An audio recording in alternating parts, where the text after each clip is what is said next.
Marine officer claims, "I have spent over 15 years on Mars in secret space program." According to claims of a retired officer, not only have humans made it to Mars in the past, but we have developed a secret space program and flotilla that operates in space. According to claims by retired officer Randy Kramer, initially known under the pseudonym Captain K, not only have humans reached Mars in the past, but we have developed a secret space program and flotilla that operates in space. Of course, they're talking about the US here doing this. A close-up image of an astronaut on Mars kneeling, looking at a rocket.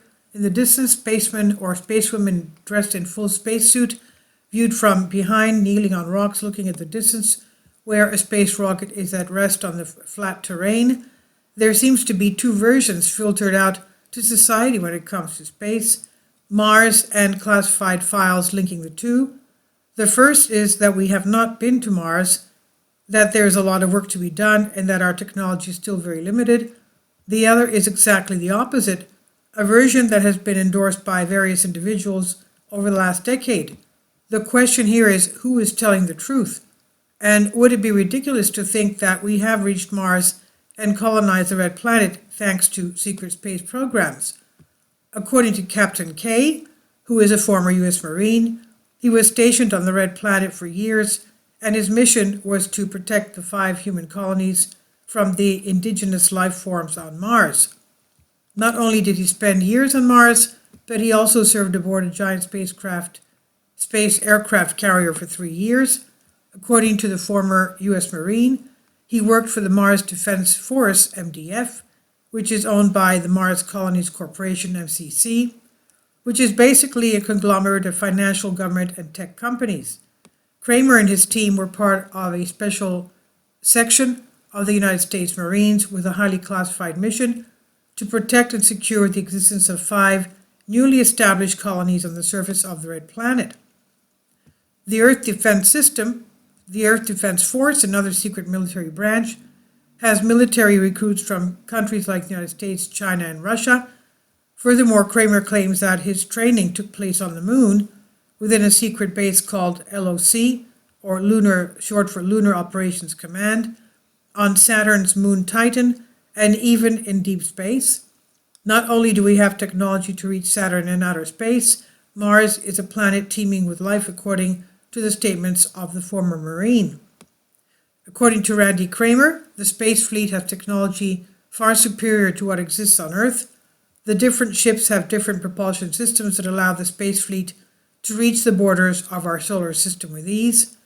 And according to Kramer, the propulsion systems are fission and fusion-powered thrusters, room driver and anti-gravity technology, advances made available to humanity by the friendly, quote-unquote, gray aliens. Kramer states that there are 2 indigenous species that inhabit Mars, the reptilians and the insectoids, both very intelligent, he says.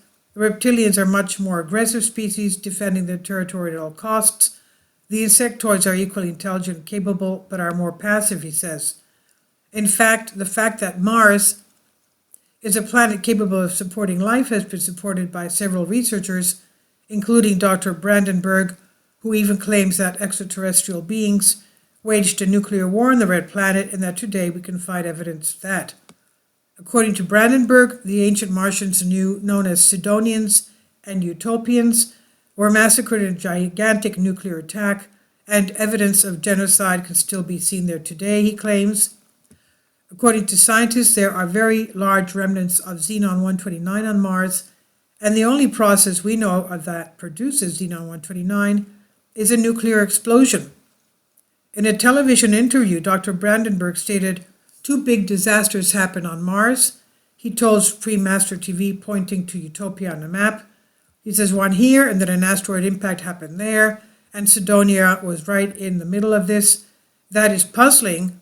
Why would so many big things happen in an area of Mars that just happens to have archaeology? Sidonia, as we know, is where the face was found, and right next to it, pyramids. Although Captain K has no physical evidence to back up his claims, he says he's doing everything he can to obtain highly classified documents that would prove his account to be true. Parts of Captain K's testimony match that of Michael Relf, another whistleblower who claims to have spent 20 years on Mars.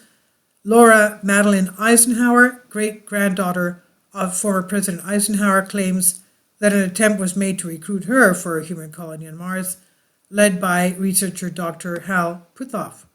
And this is on Collective Spark by Myth and Mystery. Please leave your comments. Thank you for your support. Kindly support my Patreon account. The daily posts are 5 videos daily, and they are totally different from what I have on my YouTube channel. Thank you so much for your support and that you find all my content so interesting. You'll find the Patreon account details in the description box.